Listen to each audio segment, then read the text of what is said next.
Alam mo kung ano yung maganda kapag nasa probinsya ka? Yung parang sobrang layo mo sa problema.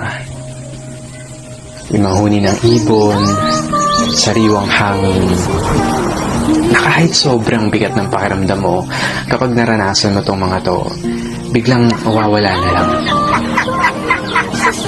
Yung magandang tanawin, tapos yung palaya na ginawa niyong palaruan ng mga kaibigan mo. Sarap talagang bumuhay sa probinsya, no? Yung para talagang napakalayo mo sa problema.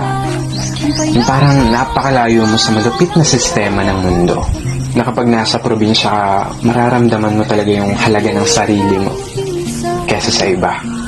At napapasabi ka na lang na there's no place like home or like probinsya. At ikaw na nanonood nito ngayon, masaya ako at naparamdam ko sa'yo ang pamumuhay sa isang probinsya.